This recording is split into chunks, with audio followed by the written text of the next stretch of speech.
बिस्मिल्लाहिर्रहमानिर्रहीम, अस्सलाम वालेकुम Pakistan. A very good morning to all of you. कैसे हैं आप तमाम लोग? उम्मीद करती हूँ बिल्कुल खैर खैरियत से होंगे, ठीक ठाक होंगे। मालिक परवरदिगार आप तमाम लोगों को अपने हिफ्ज़ मान में रखे, जहाँ कहीं भी रखे, अपने प्यारों के साथ, अपने दोस्तों के साथ, अपने उन रिश्तों के साथ कि जिनके साथ आप तमाम लोग बेतहाशा खुश रहना चाहते हैं।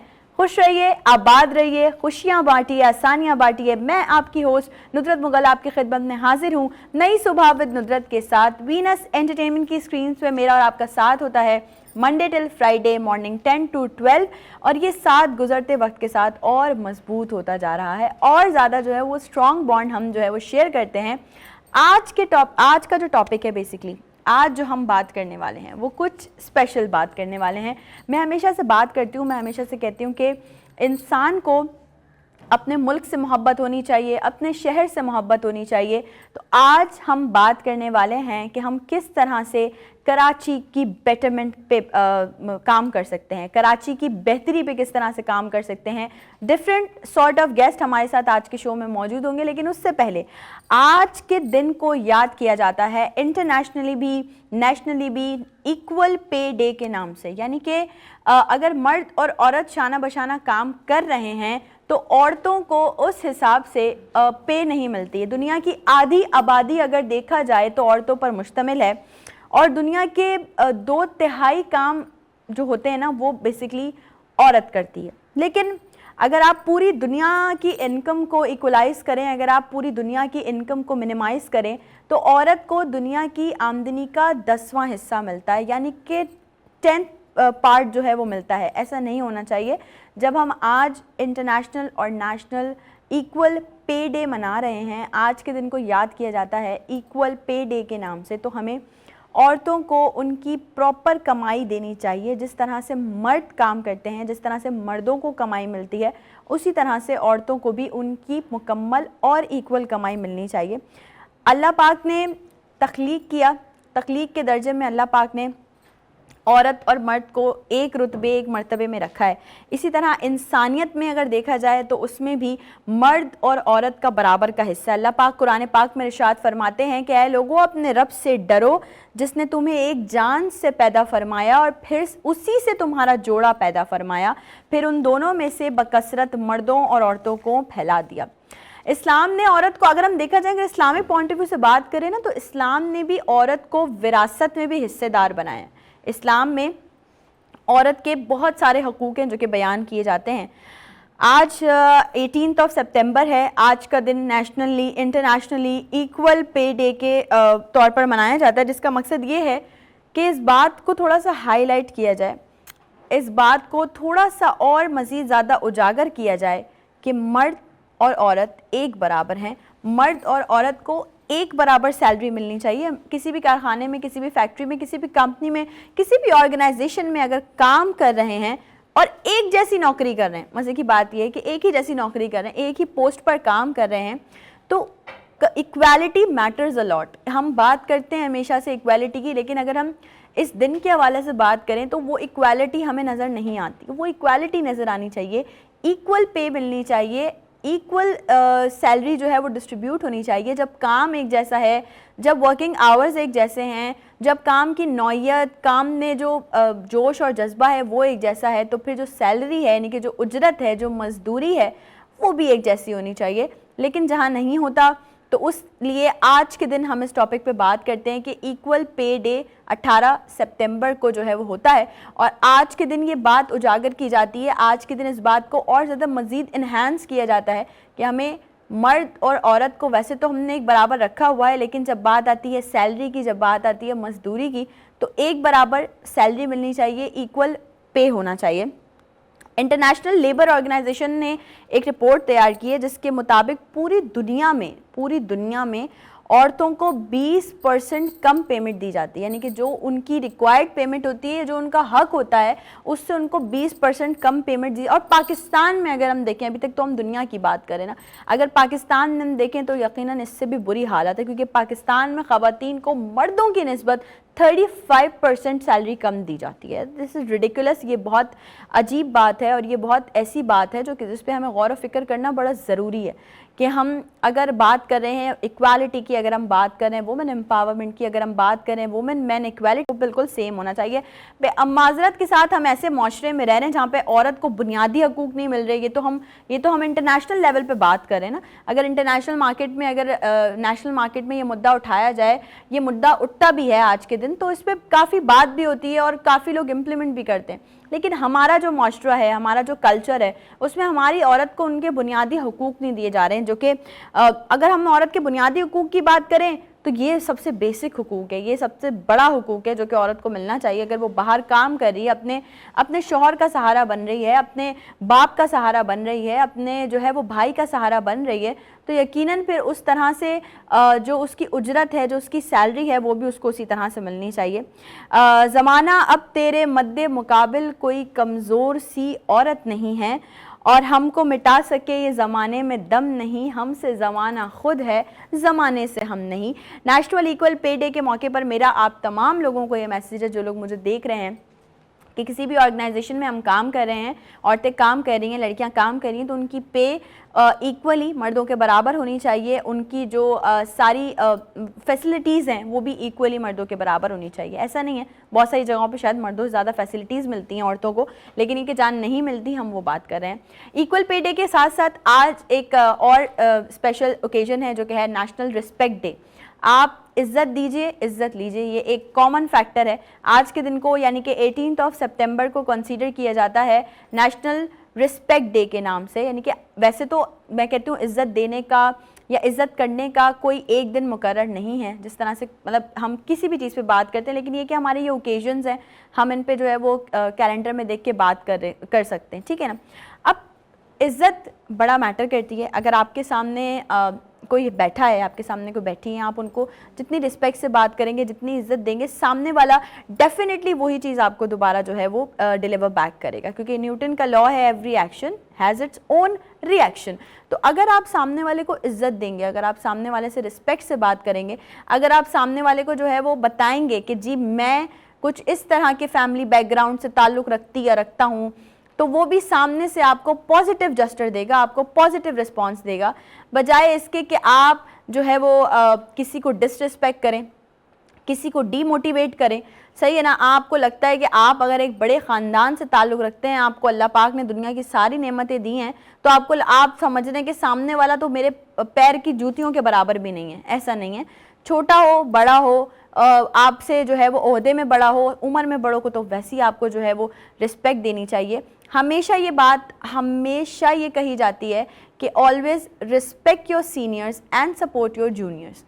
ये ज़िंदगी में अगर आपने जो है ये बात अपने गिरां बांध ली ना, तो यकीन जानिए ज़िंदगी मज़ीद आसान होती चली जाएगी, ज़िंदगी में मज़ीद खूबसूरती आना शुरू हो जाएगी, ज़िंदगी आपको एक नए मकाम पे लाके खड़ा कर देगी। इज़्ज़त दीजिए। आपको लगता है आप किसी को नहीं जानते, आपके सामने कोई बंदा है, बंदी आई है जिससे आप पहली बार मुलाकात कर रहे हैं, तो आप उसको जितनी रिस्पेक्ट देंगे ना, कल को जब वो आपको याद करेगा या करेगी ना, तो वो बहुत अच्छे लफ्ज़ों में याद करेगा कि फ़लाँ बंदी ने या फ़लाँ बंदे ने मुझे इज़्ज़त दी थी। अगर आपने उसको कुछ आपने कहीं किसी को बुलाया है, आप किसी को बुला रहे हैं किसी काम के लिए, आपने उसको कुछ पे नहीं किया, या आप जो है वो उसको आपने कोई गिफ्ट नहीं दिया, लेकिन आपने उसको इज़्ज़त दी है, तो ये बड़ा मैटर करती है। उसको सारी ज़िंदगी वो आपकी दी गई इज़्ज़त ज़रूर याद रहेगी। ऑल दो आजकल के लोग जो हैं वो इस चीज़ पे कॉम्प्रोमाइज़ नहीं करते, उनको कुछ ना कुछ फ़िज़िकली आपसे चाहिए ही होता है, लेकिन अभी भी ज़माने में ऐसे बहुत सारे लोग मौजूद हैं, दुनिया में ऐसे बहुत सारे लोग मौजूद हैं जिनके लिए इज़्ज़त बड़ा मैटर करती है, सेल्फ़ रिस्पेक्ट बड़ा मैटर करती है। सेल्फ़ रिस्पेक्ट से बढ़कर, इज़्ज़त से बढ़कर इस दुनिया में कुछ नहीं है। जहाँ आपकी इज़्ज़त ना हो, आप वो जगह छोड़ दें, चाहे फिर वो कहीं किसी का घर हो, कोई ऑर्गेनाइजेशन हो, या फिर किसी का दिल हो। इज़्ज़त आप अपने लफ्ज़ों में कर सकते हैं और इस लफ्ज़ों से ही कर सकते हैं। कोशिश करिए कि आपके किसी भी सिंगल वर्ड की वजह से भी किसी इंसान की दिल आज़ारी ना हो। आज का टॉपिक बहुत स्पेशल होने वाला है। कराची की बेटरमेंट पे हम किस तरह से काम कर सकते हैं, कराची को मज़ीद बेहतरी की तरफ हम कैसे लेके जा सकते हैं, पाकिस्तान से मोहब्बत करनी है, शहर से अपने मोहब्बत करनी है। हमेशा हर प्रोग्राम में मेरा यही मैसेज होता है कि उठिए, खुद निकलिए अपने मुल्क के लिए, अपने शहर के लिए, तभी जाके क्या पता आप 100 में से 10% चीज़ें सही कर पाएँ, लेकिन कम से कम जब आप मरेंगे या जब आपका मरने का वक्त करीब आएगा तो आपका ज़मीर मुतमईन होगा कि मैंने कुछ किया अपने मुल्क के लिए, अपने शहर के लिए। ब्रेक पे जा रहे हैं, ब्रेक से वापस आएंगे, मेहमानों के साथ आपको ज्वाइन करेंगे, बात होगी कराची की बेटरमेंट के लिए। आप तमाम लोगों ने कहीं नहीं जाना, नई सुबह के साथ रहना।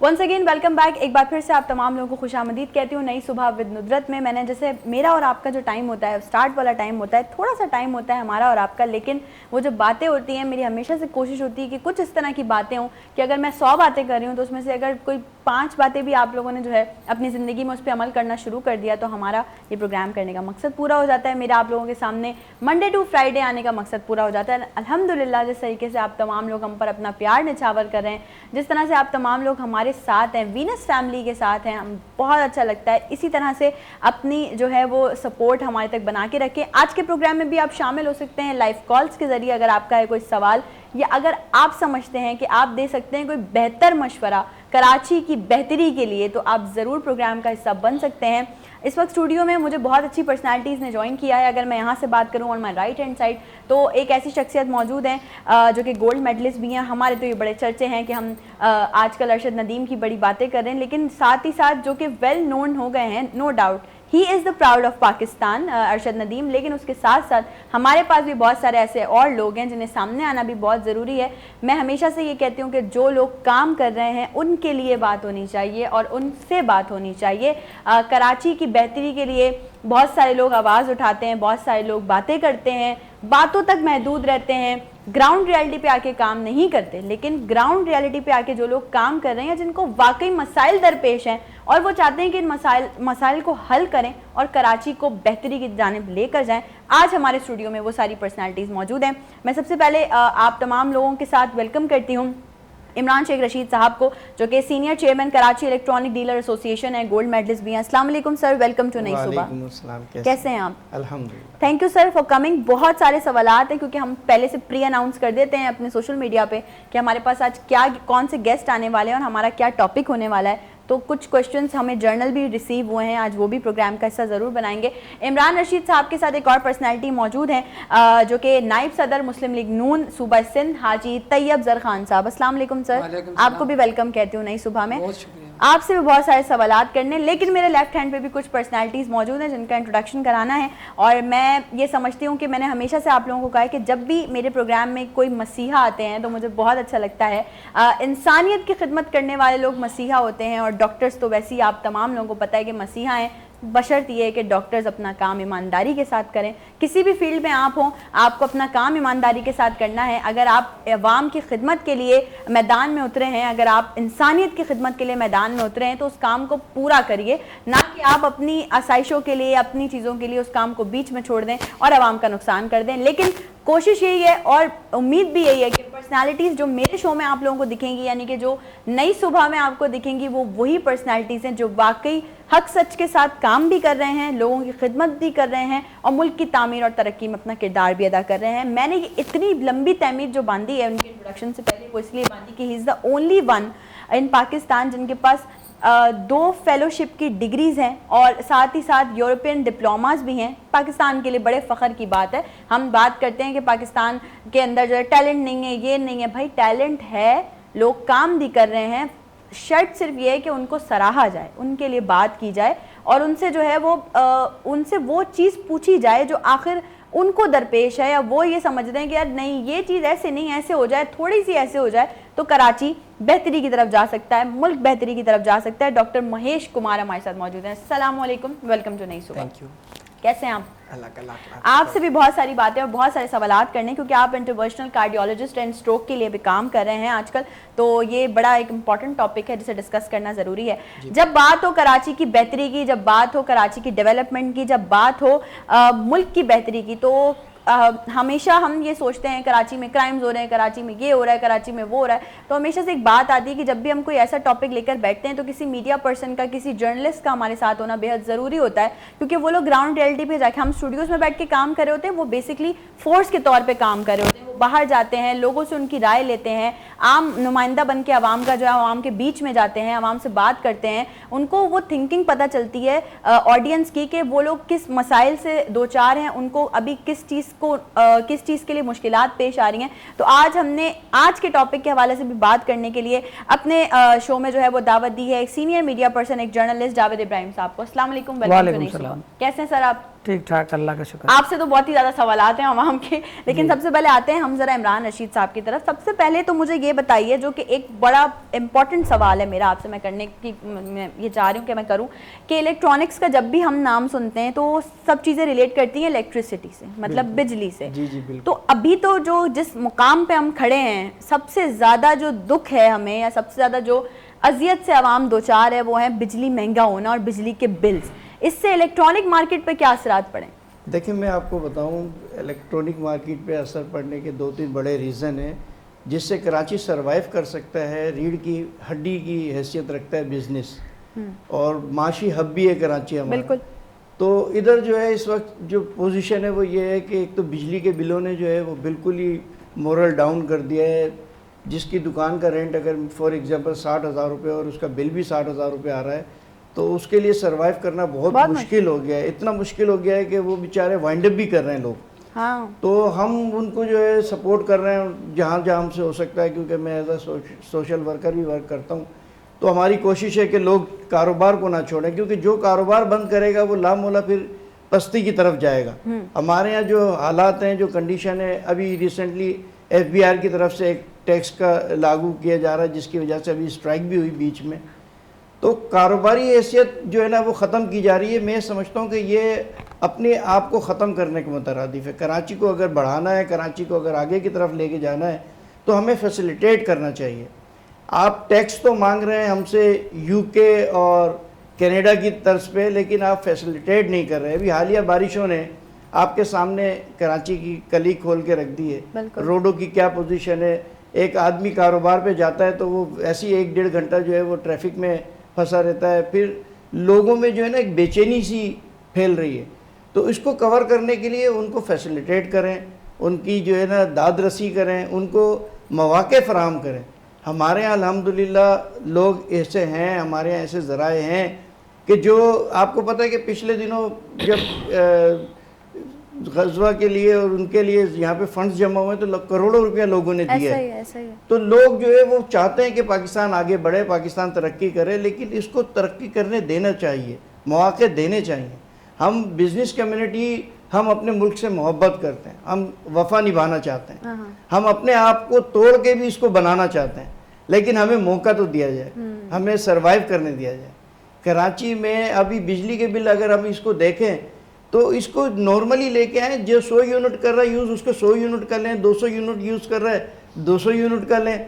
ये कहाँ का असूल है कि 200 यूनिट का बिल आप 3,000 रुपये दे रहे हैं, तो 200 यूनिट का बिल 101 यूनिट का बिल आप 5,000 रुपये। बिल्कुल ऐसा ही है, नाइंसाफी है बिल्कुल ये। और कराची की आवाम के साथ तो सरासर ज़्यादा ही हो रही है। ठीक है ना। अब घर में अगर जो बंदा है वो 30,000, मैं कहती हूँ 30,000 तो छोड़ें, लाख रुपए कमाने वाले का भी कोई गुजारा नहीं, कोई गुजारा नहीं है। मैं आपको एक छोटा सा शॉर्ट में बताता हूँ। एक मेरे पास एक साहब आए जो लियाकत नेशनल में जॉब करते थे। उन्होंने कहा कि मेरी तकरीबन 45,000 सैलरी थी, मैं OT टेक्नीशियन हूँ। उन्होंने कहा कि मुझे आप ज़कात दिलवा दें, मैं ले लूँगा। मैंने कहा क्यों ये नौबत आ गई? उन्होंने कहा कि मेरे 4 बच्चे हैं, मैंने बच्चे जॉब से उस स्कूल से छुड़ा लिए हैं, मेरा रेंट है 20,000 रुपये और 25,000 रुपये मेरा बिजली का बिल आया। तो बोला 45,000 सैलरी तो यहाँ चलेगी, मैं घर कैसे चलाऊँगा? ऐसा ही है। तो इस तरह के हालात ना पैदा किए जाएँ, लोगों को मौके दिए जाएँ, रिलीफ दिया जाए। अगर लेना ही है तो उन लोगों से मरात वापस लें जो 2 लाख रुपए सैलरी भी ले रहे हैं, मकान का रेंट भी हुकूमत से ले रहे हैं, फ्यूल भी हुकूमत से ले रहे हैं, बिजली का बिल भी हुकूमत से ले रहे हैं। उनके लॉसेस किए जाएँ, उनको नीचे लाया जाए, गरीब को फेवर दी जाए। बिल्कुल गरीब आवाम के लिए जो है वो काम ज़रूर होना चाहिए। और अगर कुछ लोग कर रहे हैं तो भाई हमारा सलाम है उन लोगों को जो लोग काम कर रहे हैं, और जो नहीं कर रहे खुदारा थोड़े से होश के नाखून ले लें। हाजी तैयब ज़र खान साहब, अगर हम आपसे बात करें तो कराची को इस वक्त 5 कोई ऐसे मसाइल बताइए जो अभी दरपेश हैं और वो हल नहीं हो रहे हैं। एक तो बिजली हो गया, असल मसला कराची में तो कराची मैशियत यहाँ पे है, पूरे पाकिस्तान को कमा के देने वाला शहर है, माशाल्लाह सबसे मोहब्बत करता है। बिल्कुल मिनी पाकिस्तान भी कहते हैं हमें इसको, सब इसमें आगे बसते हैं। और मैं अपने नाम के साथ भी फर्जंद कराची हाजी तैयब लिखता क्या हूँ। बात है, क्या बात है, ये मैं जबरदस्त। हर मेरे जितने नाम के साथ मैं इसको अपनी माँ धरती समझता हूँ कराची को। कराची ये जो बल्दियाती सिस्टम है इसको दुरुस्त होना चाहिए। सिस्टम तो बहुत अच्छा बना हुआ, ऊपर से मेयर है, फिर जो है ना टोन है, टोन से नीचे यूसियाँ हैं, लेकिन इख्तियार नहीं है उनके पास। अगर वज़ीर आला साहब दिल बड़ा करें, और मेयर भी उन्हीं की पार्टी का है, उसको इख्तियार दें, फिर मेयर थोड़ा दिल बड़ा करे और टोन नाजिम को इख्तियार दें, क्योंकि नीचे तक इख्तियार जाएगा। जी जी बिल्कुल। और जो टोन नाजिम है वो अपने यूसी नाजिमों को बुला के मीटिंग में, क्योंकि यूसी नाजिम इलाके में रहता है, उसके साथ उसके 4 काउंसलर होते हैं, वो मकामी लोग होते हैं, बिल्कुल लोकल लोग होते हैं, उनको अपने इलाकों के मसाइल का पता है। जैसे भाई साहब ने बोला ना कि बिजली नहीं है, तो जब बिजली जाती है ना तो यही काउंसलर आगे ना वो बोलता है हमारी PMT जल गई है, वही आगे MN MP तक वही रोता है, वही आगे तक बात करता है। बिल्कुल। तो सिस्टम बल्दियाती सिस्टम मजबूत होना चाहिए, इख्तियार के साथ होना चाहिए। जब उसके पास इख्तियार होगा तो वो कोई काम करेगा। तो ये हमारे पास जो है ना बल्दियाती सिस्टम सही नहीं है। दूसरी बात ये है कि सबसे बड़ा मसला है ना पानी का मसला है। हम सब पानी पीते हैं, हमें अल्हम्दुलिल्लाह कराची में नहीं कि हम पानी नहीं पीते हैं, लेकिन हमारे नलकों में पानी नहीं आता, टैंकरों में पानी आता है। हम पानी ख़रीदते हैं, टैंकरों से ख़रीदते हैं, बोतलें ख़रीदते हैं। तो मतलब सिस्टम बदलना चाहिए। केप और पानी का मनसूबा 2016 में शुरू हुआ है, आज तक वो कराची के नलों में वो पानी नहीं पहुंचा। क्यों नहीं पहुंचा? उसके अंदर 2-3 हुकूमत भी चेंज हो गई है। ये मसला विफाक ने, मतलब विफाक हुकूमत ने शुरू किया है, सन हुकूमत के साथ मिल के। तो हम विफाक को मतलब ये पानी हमारे नलकों तक आना चाहिए, क्योंकि हमारा हक है कराची वालों बिल्कुल का। है। और ये हमारे मैशियत पे हम सबके साथ मोहब्बत करते हैं, तो हमारे साथ भी मोहब्बत होनी चाहिए कराची के साथ। बिल्कुल, सबसे मोहब्बत करता है कराची शहर जो है वो, लेकिन कराची शहर वालों के साथ भी और शहरियों के साथ भी मोहब्बत होनी चाहिए। डॉक्टर साहब, सवाल बहुत मज़े का है मेरा आपसे, दिल की बीमारियों की क्या वजूहात हैं मोहब्बत के अलावा? नहीं, मोहब्बत तो ज़रूरी है, उसकी बीमारी हो तो खैर ही है। बाकी अल्लाह, मैं देखो आपको ये बता दूं कि अगर कराची के हवाले से नहीं, ओवरऑल दिल की बीमारियों की वजूहात काफ़ी हैं। अगर सबसे बेहतर या ज़्यादा कहें तो शुगर का होना, स्ट्रेस जो आप कहेंगे ना, कराची, अब कराची से रिलेट करें तो स्ट्रेस, हमारे कराची में सबसे ज़्यादा बंदों को स्ट्रेस ज़्यादा है, चाहे वो बेरोज़गारी की वजह से हो, बिजली की दरपेश मसाइल की वजह से हो, पानी घर में नहीं आ रहा, राशन किसी के पास ख़रीदने का है, पैसे नहीं है, और दूसरा ब्लड प्रेशर का बड़ा होना। चौथे नंबर पे स्मोकिंग, जो आजकल ट्रेंड है ना हमारे पास यंग जनरेशन्स में, जो आपने देखा होगा, वो भी एक ख़ास करके मैं उसको रिलेट करता हूँ बेरोज़गारी किससे ना, कि या उनके पास काम नहीं है कुछ करने के लिए, तो वो ज़्यादातर इस तरफ अपनी माइल हो रहे हैं, स्मोकिंग की तरफ या वेपिंग। आजकल स्मोकिंग का जो लेटेस्ट ट्रेंड चल गया है, जिसको कहते हैं ना, वो कहते हैं यार मैं सिगरेट तो नहीं पी रहा ना, मैं वेपिंग कर रहा हूँ। तो ये आप भाई छोड़ के बहन को पकड़ रहे हैं, मैं बहन ख़तरनाक चीज़ है यहाँ पे, ये कहूँगा मैं, क्योंकि आप एक दूसरा नस्ल उसकी ले रहे हैं। पर अलबत्ता देखा गया है vaping is more injurious and more drastic effect उसके होते हैं एज़ कम्पेयर टू स्मोकिंग ना। स्मोकिंग आप पी रहे हैं, कोई रोक तो सकेगा आपको, वेपिंग आप छुपा छुपा के पी रहे होते हैं, एक फैशनेबल चीज़ करके फैशनेबल बना लिया है आपने, पी रहे होते हैं, पर उसके जो मालिक्यूल्स हैं इतने माइक्रो होते हैं, तो वो ज़्यादातर हार्ट के डिजीज़ को अफेक्ट कर रहे होते हैं, ज़्यादातर दिल की शरियानों को, जो हम कह रहे हैं दिल की शरियानों। आपने देखा आजकल ना यंग जनरेशन्स में हार्ट अटैक, काफ़ी मुझसे बार बार पूछा जाता है कि डॉक्टर साहब पहले तो हम सुनते थे कि दिल की बीमारियां कहीं बहुत दूर हार्ट अटैक, और कोई सिर्फ बड़ी उम्र वालों में आप लोग सुनते थे बहुत ज़्यादा।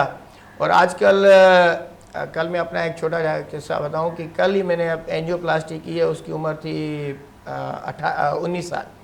अब 19 साल तो बेचारा ने ज़िंदगी देखी ही शुरू कहाँ थी तो अब ऐसे बंदों में अगर हार्ट अटैक आना शुरू हो जाए या फालिज आना शुरू हो जाए तो इसका मतलब हमारी जो काफ़ी चीज़ें हैं वो काफ़ी ख़राब लेवल तक पहुँच चुकी हैं ना। तो हमें इन चीज़ों को कंट्रोल करना पड़ेगा।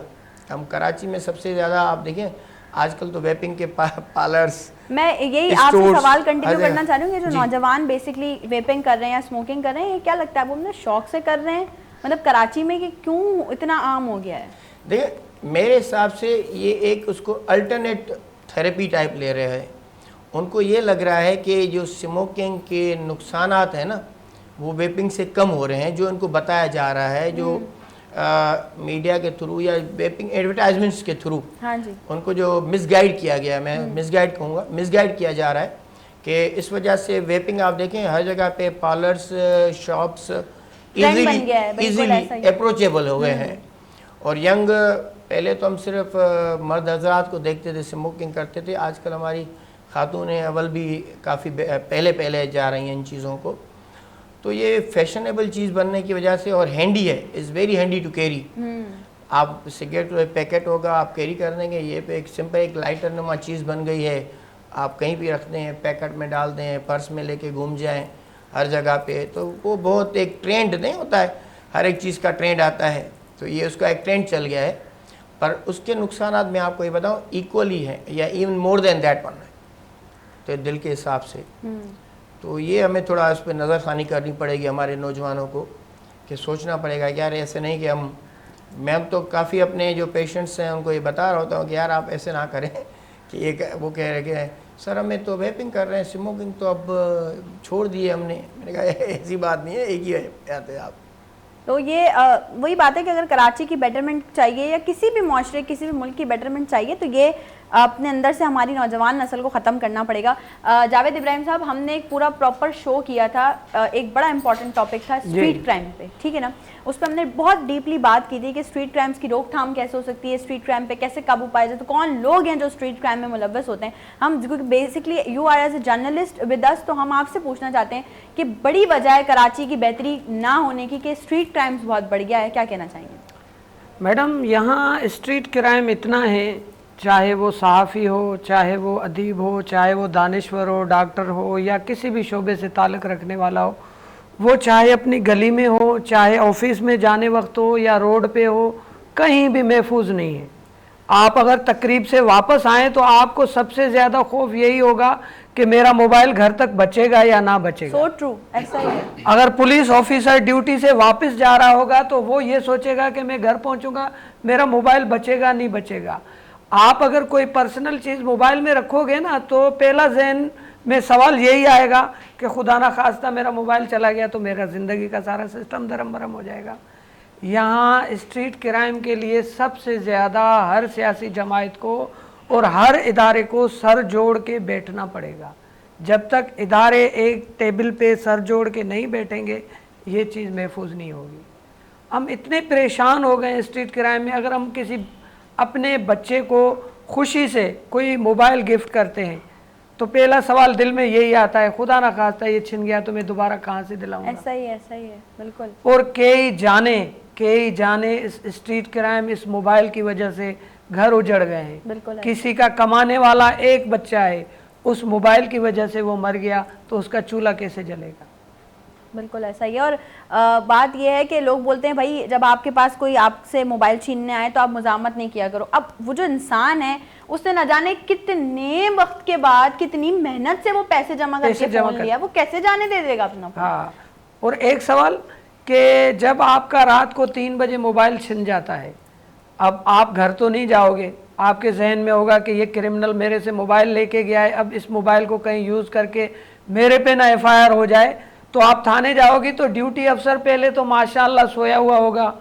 आप उसको बोलोगे मोबाइल छिन गया है तो वो होश में आने से पहले आपसे 10 सवाल करेगा। आप दरख्वास्त लिखवा के आओ, आप दरख्वास्त टाइप करके, अब रात को 3 बजे कौन सा कंप्यूटर वाला खुला हुआ होगा जो आपको दरख्वास्त कंपोजिंग करके देगा और आप दरख्वास्त थाने में जमा कराओगे। आपकी रिपोर्ट नहीं ली जाएगी और आपसे हंसी अंदाज से वहाँ थाने में बैठे हुए लोग आपकी हंसी उड़ाएंगे। आप और जहनी मरीज बन जाओगे कि मैं तो थाने में आया अपने मोबाइल को और अपनी डेटा को और अपनी चीज़ों को महफूज करने के लिए, उल्टा मेरे पे पुलिस ये क्या रद्द अमल तैयार कर रही है। ये कराची क्या ओवरऑल आप जहाँ भी जाओ ना बड़ी परेशानी है। आपकी मोबाइल की डायरेक्ट जो है ना कोई कंप्लेन नहीं सुनी जाएगी, सुबह को आओ देखेंगे, ये हाल है। सर मुझे बताइए जावेद इब्राहिम साहब, बीइंग अ जर्नलिस्ट, मीडिया से वाबस्ते हैं, आप क्या समझते हैं कि स्ट्रीट क्राइम के अलावा कराची को और कौन से अहम मसाइल हैं जो दरपेश हैं इस वक्त? कराची में अहम मसाइल ये हैं, कराची की बदकिस्मती ये है कि कराची के सेवरेज निज़ाम बिल्कुल तबाह है। चाहे डिफेंस में जाओ, छोटे बड़े इलाके में जाओ, हर जगह आपको सेवरेज का पानी बाहर तबाह व बर्बाद मिलेगा, क्योंकि हमारा सेवरेज सिस्टम कराची का मुकम्मल नाकारा और तबाही की तरफ जा रहा है। पहले तो सेवरेज सिस्टम बेहतर होना चाहिए। जब तक सेवरेज सिस्टम आपका बेहतर नहीं हो सकता ना, आप VIP बंगला बना हुआ हो बाहर, आपके सेवरेज सिस्टम बेहतर नहीं है ना, तो खूबसूरती आपकी तबाही की तरफ जा रही है। सर इसी चीज़ में एक चीज़ और ऐड करूंगी, मुझे बड़ा पर्सनली इख्तिलाफ है इस चीज़ से। एक जगह पर काम हो रहा है, रोड बन रहा है, भाई यार रोड बनने से पहले आपको याद नहीं है कि सेवरेज की लाइंस डालनी है यहाँ पे? रोड जब बन गया, रोड बिल्कुल रेडी हो गया, तब आपने उठा के रोड खोद दिया और वो सारी चीजें आपने तबाह बर्बाद। पहले कराची माशाअल्लाह जगह जगह जो है ना, आप किसी मोटरसाइकिल पे या किसी गाड़ी में जाओ तो आप घर तक पहुँचते पहुँचते ना, जब घर पहुँचोगे शुक्र अदा करोगे। ऐसे रोड हुए हैं, ऐसे लग रहा है हमारी कराची पे कोई बमबारी हुई है, उस बमबारी में जैसे हाल नहीं हो जाता रोड रास्तों का, हमारी कराची का वो हाल हो गया है। कराची का बुरा हाल हुआ हुआ, लेकिन बेटरमेंट कौन लेकर आएगा? हम ही लोगों ने लेकर आनी है। आज का शो हम कर ही इसीलिए रहे हैं ताकि शायद हमारी की हुई इतनी सारी बातों में से कुछ असर हो जाए। ब्रेक पे जा रहे हैं, आप लोगों ने कहीं भी नहीं जाना। Will be right back after this short break.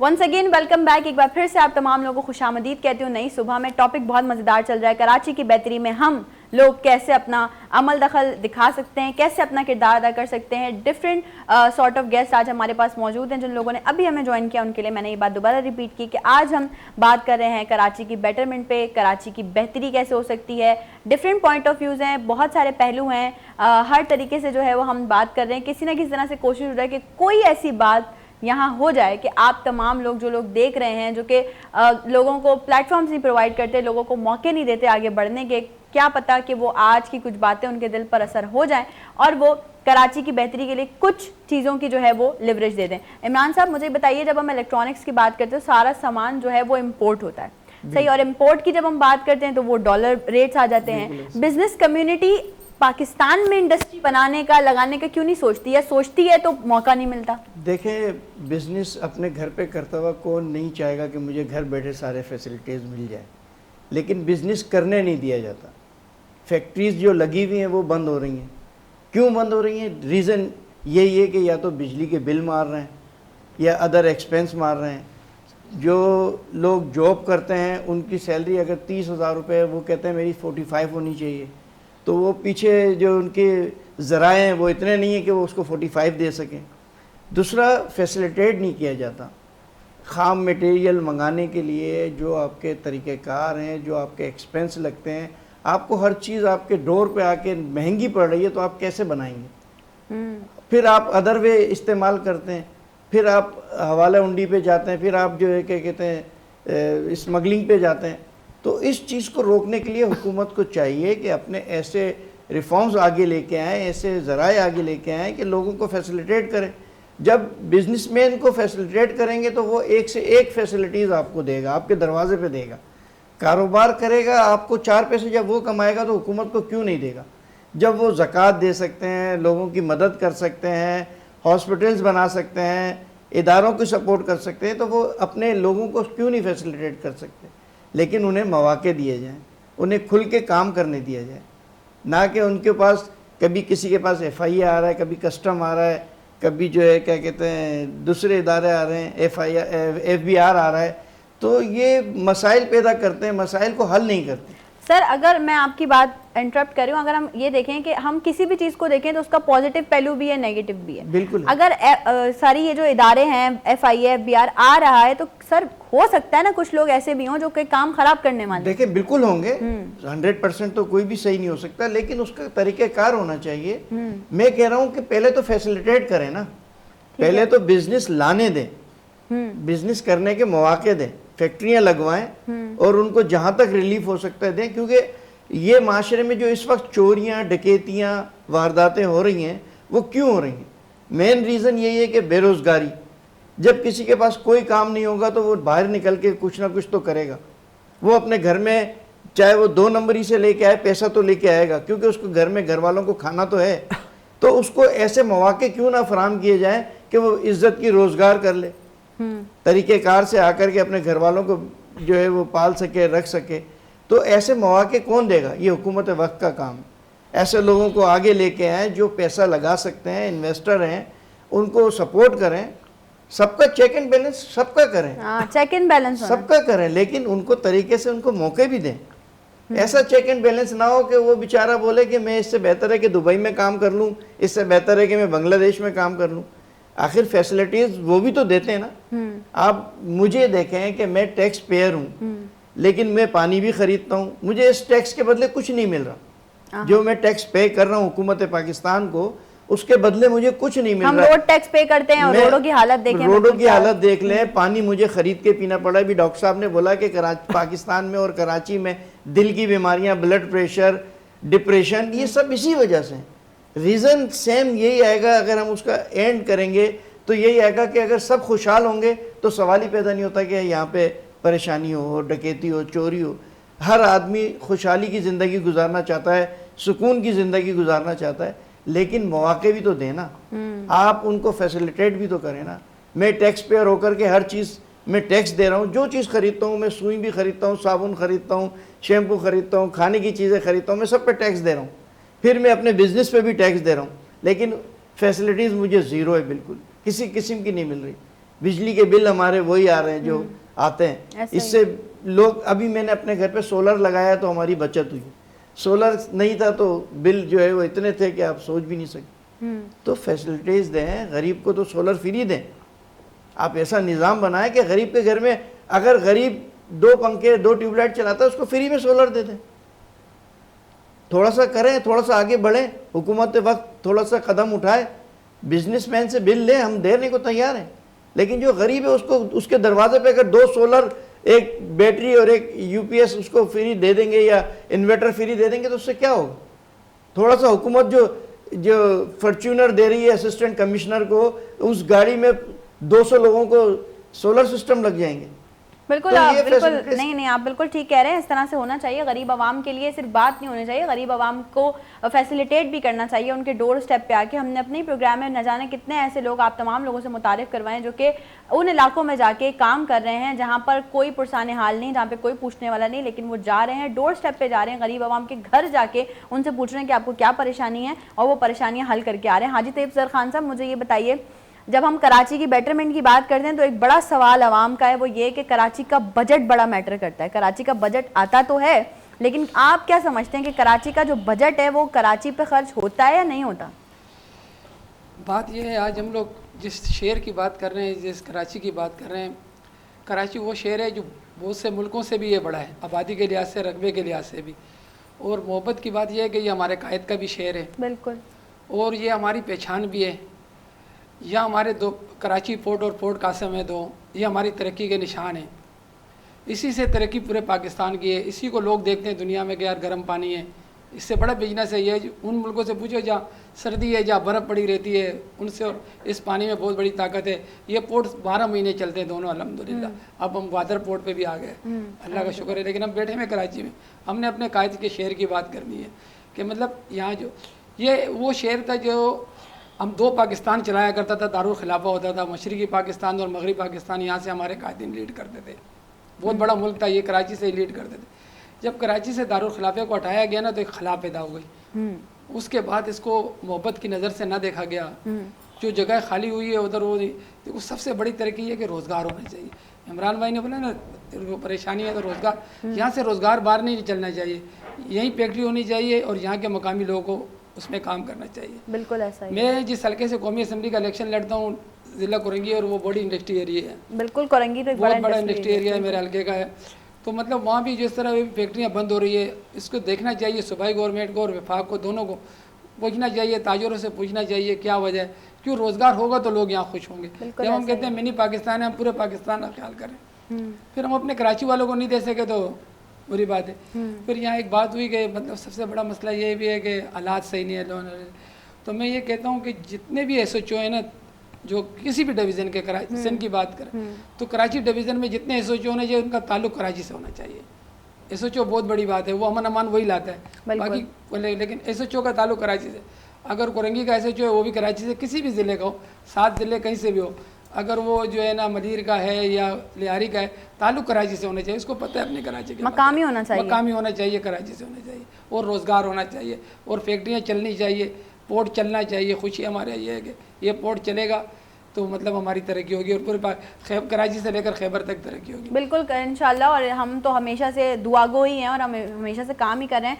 आपने बात की मकामी अफराद की, तो मेरे जहन में एक सवाल है जो कि मैं जावेद साहब से ज़रूर करना चाहूँगी कि अगर कोई भी इंसान, कोई फ़र्द, मतलब पाकिस्तानी हम बात करते हैं, अगर कोई पाकिस्तानी बगैर वीज़े के कहीं भी चला जाए, चाहे वो कोई भी मुल्क हो, अब अफगानिस्तान की बात ले लें, किसी भी मुल्क की बात ले लें, वो एक दिन से ज़्यादा वहाँ पे नहीं रह पाएगा, उसको ट्रैप कर लिया जाएगा, फ़ौरन पुलिस पकड़ लेगी या देख लेगी कि ये गैर मकामी है, यहाँ आके रह रहा है। लेकिन यहाँ तो सब आज़ाद हैं। आप देखें जितनी ज़्यादा चीज़ें हो रही हैं उनमें सब में गैर मकामी लोग मुलव्वस हैं। इसका असल कसूरवार कौन है? मैडम, आप तो एक दिन की बात कह रही हो, 1 घंटा भी अगर हम किसी मुल्क में ठहरे ना, 1 घंटे के बाद उस मुल्क की एजेंसियां, उस मुल्क के इदारे हरकत में आ जाएंगे। हमारी नकलो हरकत पे बाकायदे चेक किया जाएगा कि ये क्या चीज़ है। बिल्कुल। मगर वाहिद ये कराची है, यहाँ अगर किसी बाहर एजेंसी का बंदा आके रहे, एजेंसी की टीम का कोई ऑफिसर आके रहे ना, तो उस पर चेक ऑफ बैलेंस नहीं होता। क्यों?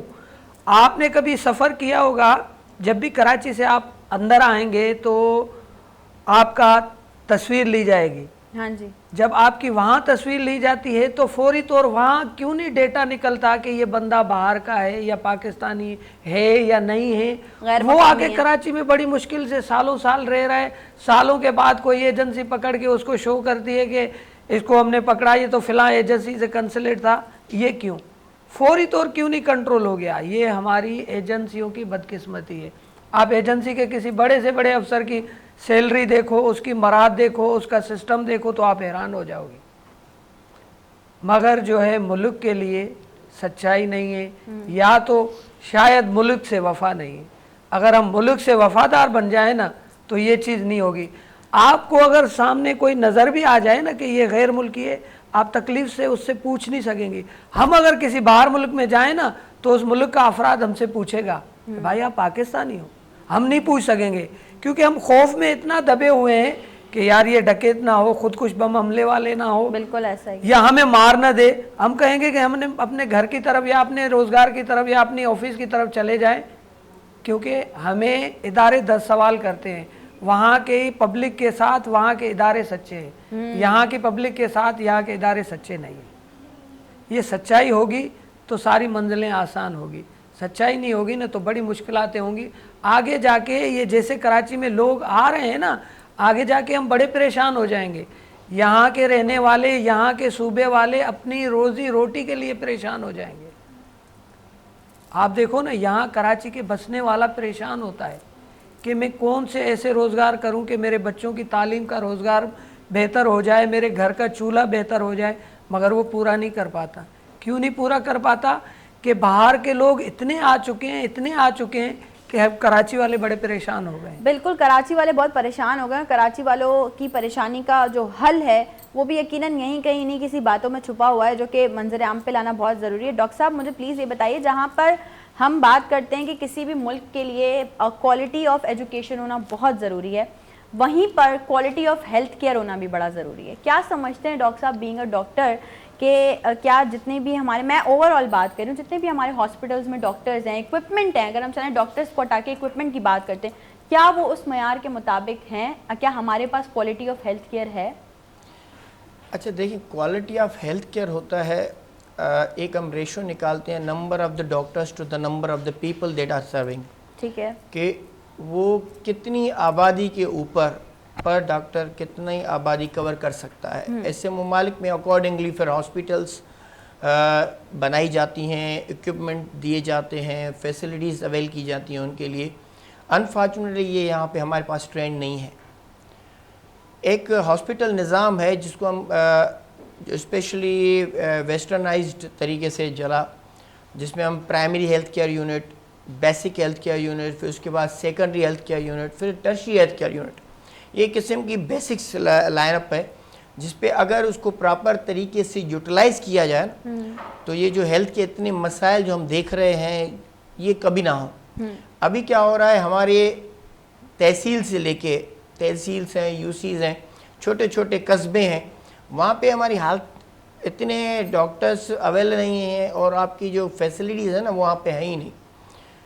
हॉस्पिटल्स तो शायद चले, प्राइमरी हेल्थ केयर यूनिट एक गोरे बना के गए थे, अभी भी हैं, बेसिक हेल्थ यूनिट्स अभी भी हैं हॉस्पिटल्स ना, वहाँ पे वो फैसिलिटीज़ हैं, जिस वजह से जो हमारी आवाम जो गांव में रहती है वो सारी आप देख रहे हैं कि शहरों का रुख कर रही होती हैं। आपकी फैसिलिटीज़ गांव देहातों में अवेलेबल ही नहीं है। इस वजह से वो जो खास करके हमारे जो मैटरनल और चाइल्ड हेल्थ केयर कहते हैं ना, जो माँ की और बच्चे की सेहत, वो बेसिक हेल्थ से शुरू होती है, वो भी हमारे पास मुयसर नहीं। हाँ, अलबत्ता आप कराची के हवाले से कहेंगे, मैं कराची का ये कहूँगा कि कराची खुश नसीब है इस सेंस में कि हमारे पास इस मरतबा सिंध गवर्नमेंट की तरफ से जो NICVD जिस इदारे से मैं बिलोंग करता हूँ, क्योंकि वो ज़्यादातर हम दिल की बीमारियों से मुतल्लिक़ रखते हैं, तो उनका एक बहुत बड़ा नेटवर्क पूरे सिंध में चला है, जिस वजह से हमने काफ़ी हद तक दिल की बीमारियों पे कंट्रोल किया है और उसका इलाज भी मुमकिन किया है हर एक जगह पे। क्या बात है। तो ये तो बहुत अच्छी बात है, ठीक है, दिल के हवाले से। पर मैं कह रहा हूँ दिल का बीमारी तो सेकेंडरी है और बहुत दूर है। इससे हम छोटी छोटी बीमारी कहें ना, जैसे बुखार की बीमारी हो गई, मलेरिया, डायरिया, बहुत ये बेसिक इतनी छोटी छोटी बीमारियाँ जिनका इलाज मुयसर नहीं प्रॉपर तरीके से। अगर हमारी गवर्नमेंट या इन चीज़ों को भी करें ना आगे, तो ये बहुत कर्टेल हो सकती हैं, कम हो सकती हैं। और इनका सबसे ज़्यादा दारोमदार होता है ना, जो हमारे दोस्त ने अर्ज़ किया कि पानी, अब पानी से कितनी बीमारियां आप देखें, कितनी बीमारियां जन्म ले रही होती हैं। आजकल वो एक नई बीमारी पोलियो, आप सिंपल आप चिकनगुनिया तो है ही है अपनी मच्छर वगैरह की वजह से, पर आप देखें पोलियो, अभी तक कितनी पोलियो की कैंपेन्स कितनी चल चुकी हैं। आपको बाहर ममालिक वाले परेशान है कि हम पोलियो की वैक्सीन इतनी कंटिन्यूसली मंगवाए जा रहे हैं, अभी तक हम पोलियो पे काबू नहीं। पानी की बीमारी, हेपाटाइटिस आप देखें कितना छाया हुआ है, पानी की बीमारी है। मच्छर सफाई ना होने की वजह से मलेरिया, डेंगू, चिकनगुनिया, ये आप कामन बीमारियां सुन रहे हैं ना। तो इतनी बड़ी ये चीज़ें ना वसाइल की वजह से हैं। अगर आपके पास वसाइल होते, पानी साफ़ सुथरा होता, गंद कचरा जो हर जगह पे फैला हुआ है, उन्होंने कहा ना रोड हमारे ऐसे हैं वाकई, हम जब घूमते हैं कि लग रहा है कि जंपिंग जे कर रहे हैं, कि हमें कोई एक्सरसाइज करने की ज़रूरत ही ना पड़ेगी। और हर जगह पे कचरे का निज़ाम, सेवरेज का निज़ाम इतना धर्म भरम हुआ है, जिस वजह ये सारी बीमारी जन्म ले रही हैं। अगर ये सारी चीज़ें हो ना, तो हम काफ़ी चीज़ें कर्टेल कर सकते हैं और कंट्रोल कर सकते हैं। बट यहाँ पर मेरी बड़ी एक जो है ना वो बात है, वो मैंने, क्योंकि मेरा पर्सनल एक्सपीरियंस है इसलिए मैं कह रही हूँ कि भाई आवाम का दारोमदार भी बहुत है। ऐसा नहीं है कि लोग काम नहीं कर रहे, लोग, हमारी गवर्नमेंट भी, हमारे बहुत सारे लोग ऐसे हैं जो काम कर रहे हैं। अगर वो एक जगह पे डस्टबिन रखे हुए हैं तो भाई कचरा डस्टबिन में डालिए ना। जहाँ डस्टबिन होती है उसके बराबर में कचरे का ढेर होता है, डस्टबिन खाली पड़ी होती है। और ये तो मैं आप तमाम लोगों से शेयर कर चुकी हूँ कि आते जाते राह चलते हुए न जाने कितने लोगों को मैं ये बात कह चुकी हूँ कि भाई कचरा ना फेंकें, तो वो मुझे बड़ी खूंखार नज़रों से देखते हैं और बोलते हैं हम तो रोज़ यहीं फेंकते हैं और हम यहीं फेंकेंगे। यानी नहीं बदलना अपने आप को, आगे नहीं बढ़ना मुल्क में। मतलब ये आप अपने घर में इस तरह से अगर कोई कचरा फेंक दे तो फिर देखें आप उस पर किस तरह से आप उसको सुनाना शुरू हो जाएंगे कि घर साफ था, कचरा। तो इसी तरह से अपने शहर से मोहब्बत खुद करनी है, शहर साफ रखेंगे। आज आप कचरा उठाएंगे तो कल को आपको देख के कोई उठाएगा, उसको देख के कोई उठाएगा, ये एक चेन चलती जाएगी। ब्रेक पे जा रहे हैं, ब्रेक के बाद वापस आएंगे। बहुत सारे और भी सवालात हैं जो कि हमने करने हैं हमारे गेस्ट से, और आप लोगों के भी बहुत सारे ऐसे सवालात हैं जो कि प्रोग्राम का हिस्सा बनेंगे। हम ब्रेक पे जा रहे हैं, आपने कहीं नहीं जाना, नई सुबह के साथ रहें।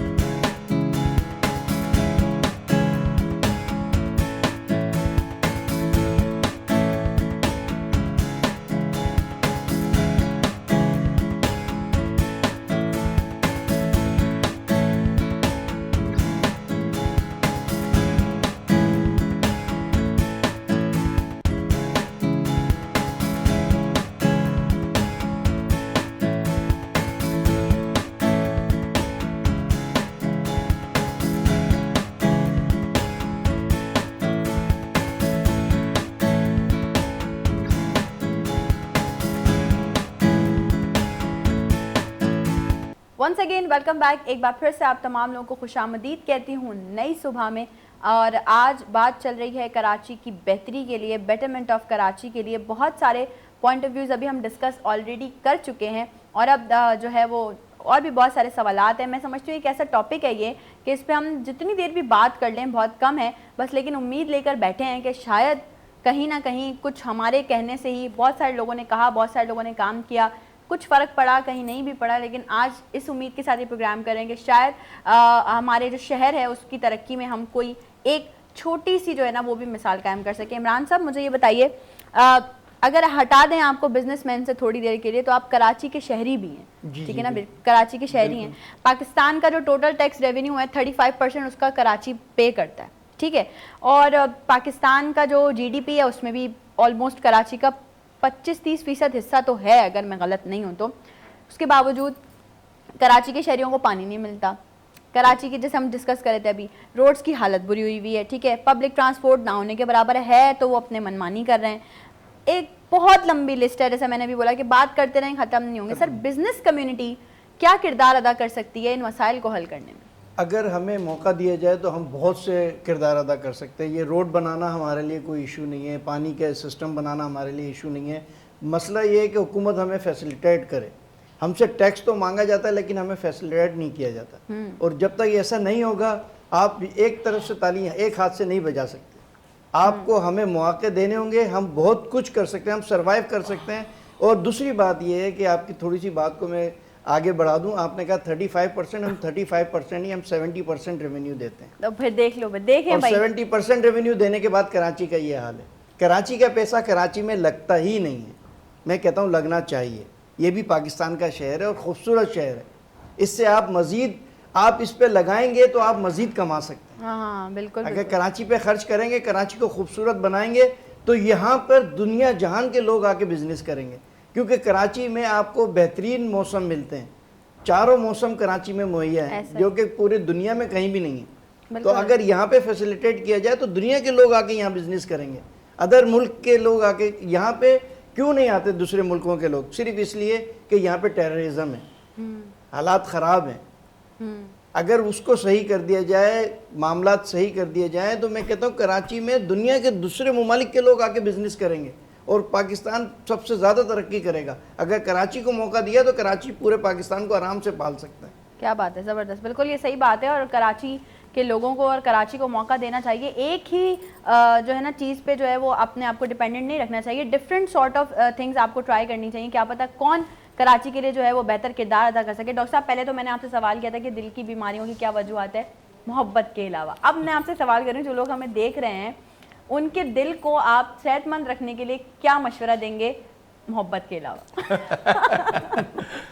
अच्छा देखिए, हम ओवरऑल कराची से हम थोड़ा हट के जनरल बात करें बिल्कुल, कि सबसे बेहतर जो काम है ना, आप अपनी लाइफ को अच्छा करने के लिए एक तो स्ट्रेस फ्री इन्वायरमेंट से थोड़ा निकल के अपने लिए टाइम निकाल दें, जो हम कहते हैं मी टाइम।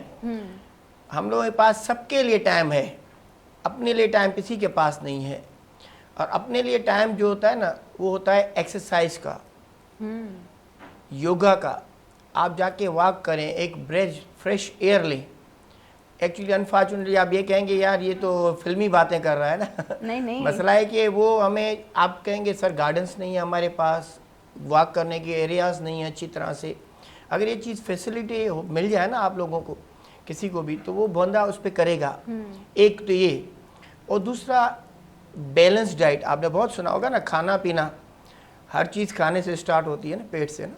तो खाना पीना अगर आपका अच्छा हो, सेहतमंद हो, वेजिटेबल्स का अच्छा इस्तेमाल करें, फ्रूट्स लें, और ख़ास करके हम आजकल रेडीमेड सिस्टम कि खाना भी पका हुआ हो, घर पे मिल भी जाए सारी चीज़ें, ये जो रेडीमेड वाला सिस्टम है ना, जिसको हम कहते हैं फास्ट फूड, जंक फूड्स, इसको अवॉइड किया जाए। अगर हम इन चीज़ों को अवॉइड करेंगे ना, तो ना सिर्फ दिल की बीमारियों से, बहुत सी बीमारियों से आप बच सकते हैं और आप सेहतमंद गुजार सकते हैं आपको।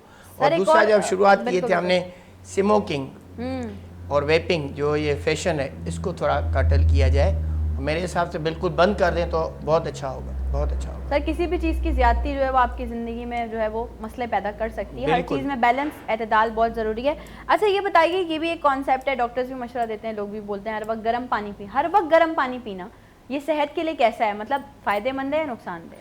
अच्छा, ये अभी तक कंसेप्ट मुझे भी कुछ थोड़ा समझ नहीं आया। डॉक्टर कह रहे हैं कि मुझे भी समझ नहीं क्यों आया। ये कहते हैं यार गर्म पानी जाके फैट को डिजॉल्व करता है। मुझे पता नहीं ये गर्म पानी कौन से, ये उबालने वाला गर्म पानी को कह रहे होते हैं। हम कहते हैं नीम गर्म पानी, नॉर्मल वाटर पिएं, क्योंकि ठंडे पानी से यूजुअली आप देखें गले की बीमारियां हो रही होती हैं। That's why it has nothing to do with anything else. आप ऐसा नहीं है कि हम कहेंगे गर्म पानी पिए सिर्फ, और सुबह को उठ के गर्म पानी के 2 गिलास पी लीजिए, आपकी सेहतमंद हो जाए, खून साफ हो जाएगा। द पॉइंट इज दैट आपने नीम गर्म पानी पीना है। Don't take too much hot, don't take too much cold, simple is that. जो एक नॉर्मल नॉर्मल टेम्परेचर टेम्परेचर वाला पानी पिए, साफ सुथरा पिए। इशू है ओनली साफ सुथरा पानी पिए, नीट एंड क्लीन वाटर पिए, क्योंकि ज़्यादातर हमारे पास जो वाटर है, मैंने आपको कहा, आप हर कोई अफोर्ड नहीं कर सकता मिनरल वाटर्स, बॉटल वाटर, हर कोई अफोर्ड नहीं कर सकता। मोस्ट ऑफ द पीपल हमारे पास बिलो द बेल्ट पॉपुलेशन है। तो एटलीस्ट आप घर में उबाल के, जो हम कहते हैं ना, एटलीस्ट आप घर में उबाल तो सकते हैं ना पानी को।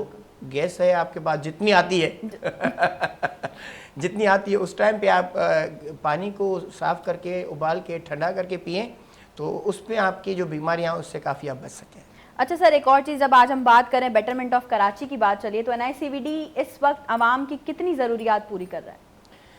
मैं तो कहूँगा कि अगर आपके दिल के हम जो बीमारियों के हवाले से बात करें ना, तो NICVD जैसा इदारा पूरी दुनिया में अपनी रिकग्निशन कायम कर चुका है। ऐसा नहीं कि सिर्फ सिंध या पाकिस्तान में नहीं। इस मरतबा लास्ट वीक मैं यूरोपियन कंट्री में गया था, UK में, तो वहाँ पे हमने प्रेजेंटेशन दी और वहाँ पे उन्होंने उनको बताया कि हम क्या क्या कर रहे हैं। तो आप बिलीव नहीं करेंगे, वो परेशान होकर बैठ गए कि आप लोग इतना काम भी होता है क्या, इतने हार्ट अटैक, क्योंकि हम लोग एंजियोप्लास्टी, प्राइमरी एंजियोप्लास्टी कर रहे होते हैं, जिसका दिल का फ़ौरन अटैक है, फ़ौरन जाके उसको लेके जाते हैं, दिल की शरीयान खोल जाते हैं और फिर वो बिल्कुल चलना फिरना शुरू हो जाता है।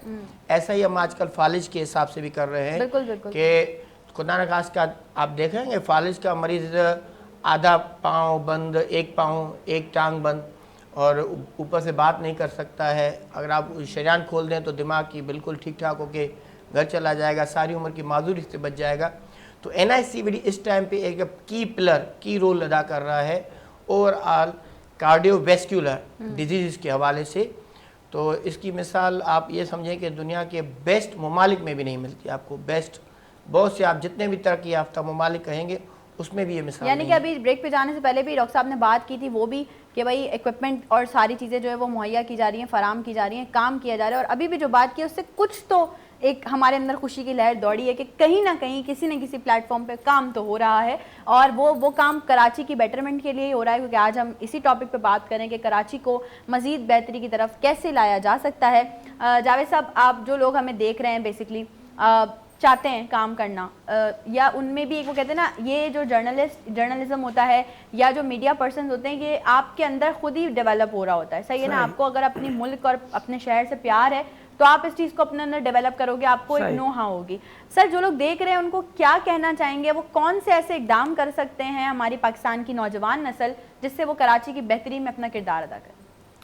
पहले तो नौजवान नस्ल को ये करना चाहिए कि एक दूसरे से तहस्सुबबाज़ी ख़त्म करनी चाहिए कि ये सिंधी है, ये बलोच है, ये पठान है, ये चीज़ हम ख़त्म करें।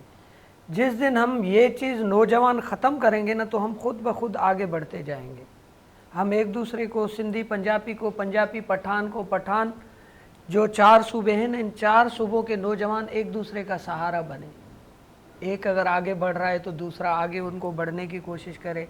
जब ये नफ़रत हम नौजवानों में ख़त्म हो गई ना, तो इंशाल्लाह ये मुल्क हमारा दिन ब दिन आगे की तरफ आगे ही आगे जाएगा। क्या बात है सर, बहुत बेहतरीन मैसेज है। हमें इन सब चीज़ों से बालातर होकर सोचना चाहिए कि हम ट्रूली ब्लेस्ड पाकिस्तानी हैं, हमें अपने पाकिस्तानी होने पे फ़ख्र होना चाहिए और हमें किसी भी फ़िरके, किसी भी रंगो नस्ल और किसी भी तासुबबाजी से बढ़कर ये होना चाहिए कि हम एक पाकिस्तानी हैं और हमें पाकिस्तान की तामीर और तरक्की में अपना किरदार अदा करना है।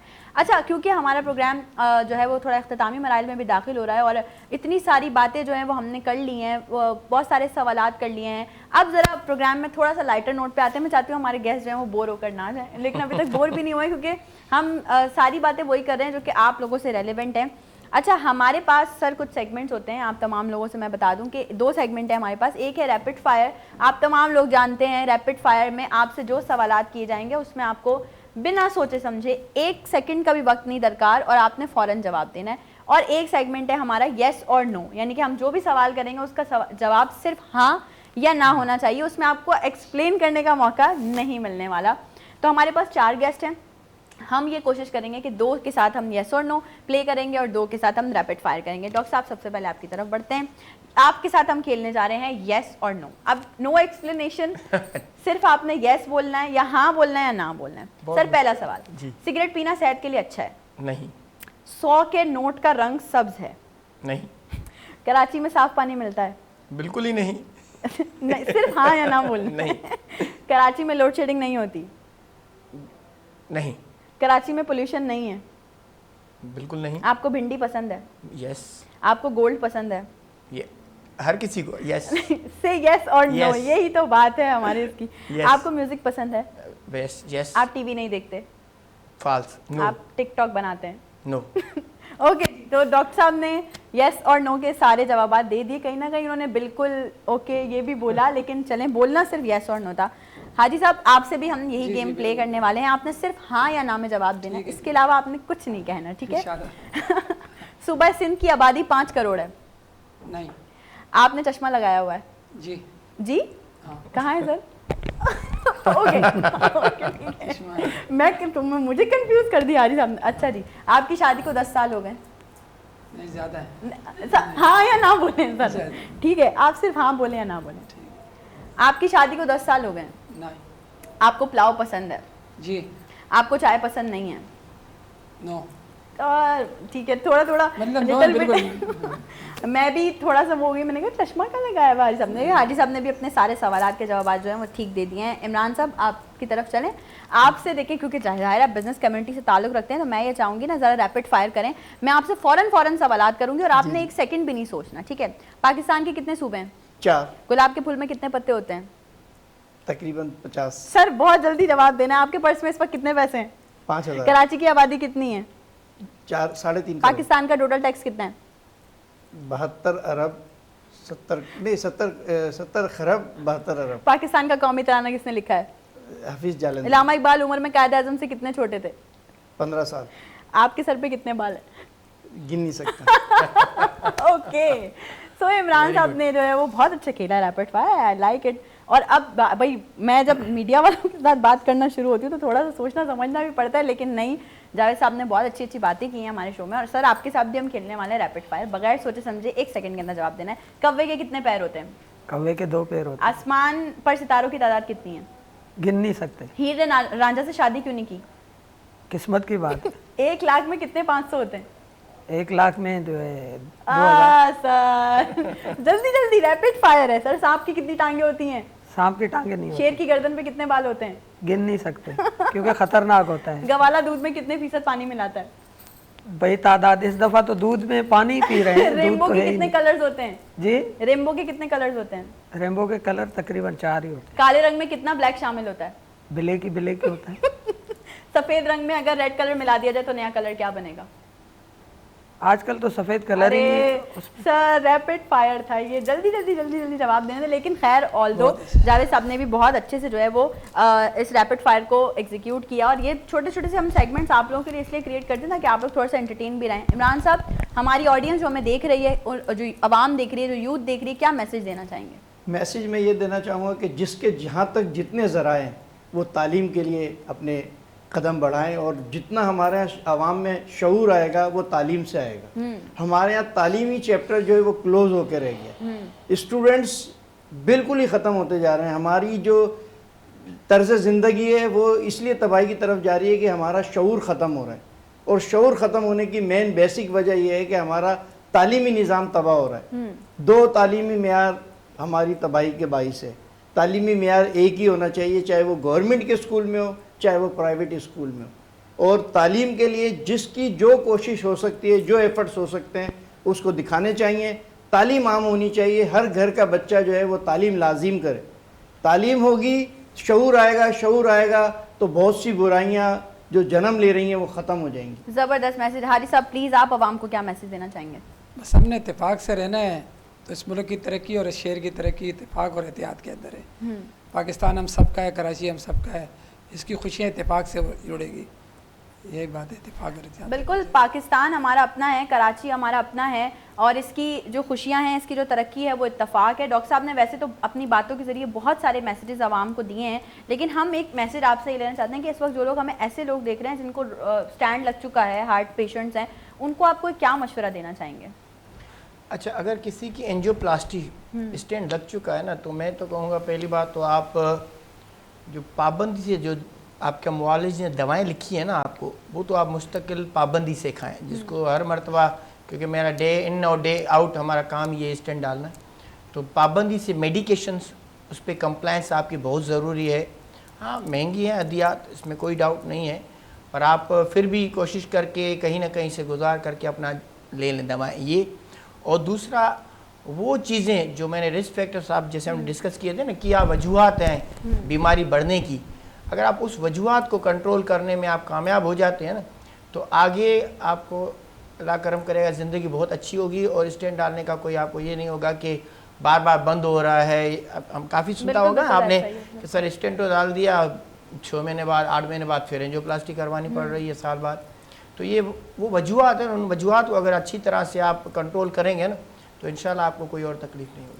बिल्कुल, और हर चीज़ की जो है वो हर चीज़ के लिए परहेज़ बहुत ज़रूरी है, चाहे वो आपकी सेहत हो या चाहे वो मुनाफिक लोग हों। तो मेरा आज का जाते जाते आप तमाम लोगों को मैसेज ये कि कोशिश करें अपनी ज़िंदगी में ज़रा इधर उधर देखें कि कहीं कोई मुनाफिक तो नहीं है आपके साथ। और मुनाफिक लोग बेसिकली ऐसे होते हैं जो शायद आपको नज़र भी नहीं आते, वो मुंह पे आपके बड़े अच्छे बने हुए होते हैं, और वो कहते हैं ना मीठी छुरी बन के वो आपको काट रहे होते हैं। तो कोशिश करें ऐसे लोगों से अपने आप को भी बचाएं, कोशिश करें ऐसे लोगों को अपनी सराउंडिंग्स में भी ना रखें, क्योंकि अगर आपने अपने मुल्क की तरक्की के लिए काम करना है, अगर आपने अपने शहर की तरक्की के लिए काम करना है, और सबसे बढ़कर अगर आपने अपने लिए काम करना है, तो आपको अपने आप को बहुत ज़्यादा फोकस रखना पड़ेगा। अपना जो माइंड सेट है उसको अपने गोल्स पे रखना पड़ेगा कि जो मैं सोच रहा हूँ, जो मैं कह रहा हूँ, जो मैं कर रहा हूँ, मुझे इस पर कायम रहना है। जब आप एक सीधे रास्ते पर चलते हैं अपने मंजिल की तरफ, तो आपके सीधे हाथ पे भी बहुत से लोग बोल रहे होते हैं, उल्टे हाथ पे भी बहुत से लोग बोल रहे होते हैं।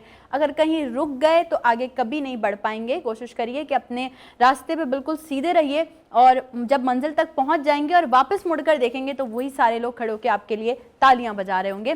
कल आप लोगों से इंशाल्लाह फिर होगी मेरी मुलाकात, सुबह 10 से 12 होंगे हम लाइव एक और नए टॉपिक के साथ, कुछ और नए मेहमानों के साथ। आप सबका बेहद शुक्रिया कि आप लोगों ने नई सुबह के सेट को आज रौनक बख्शी। और आज का टॉपिक जो था वो इसी बात पे हम इख्तिताम उसको पसीर करते हैं, बेटरमेंट ऑफ कराची को, कि बहुत सारी आज भी हमने पॉइंट्स नोट डाउन किए कि शायद ये होने से कराची जो है वो बेहतरी की तरफ आ जाए, शायद ये काम हो जाए तो कराची बेहतरी की तरफ आ जाए। तो ये कराची को बेहतर बनाने के लिए, कराची और पाकिस्तान को बेहतर बनाने के लिए, मुल्क की तामीर और तरक्की के लिए किरदार हमें खुद अदा करना पड़ेगा। सिर्फ दूसरों पे ब्लेम करने से, ब्लेम गेम करने से नहीं होगा। और जो लोग साहिब इक़्तिदार हैं, जो लोग ऐसे हैं जो कि वाकई कुछ ओहदा रखते हैं, कुछ पावर्स रखते हैं, उन्हें ये चाहिए कि जो और बाकी लोग हैं उनसे अगर वो ये मुतालबा कर रहे हैं कि हम कराची की बेटरमेंट के लिए काम कर सकते हैं, हम कराची को मज़ीद बेहतर बनाने के लिए अपना किरदार अदा कर सकते हैं, तो उन्हें एक मौका देकर ज़रूर देखें।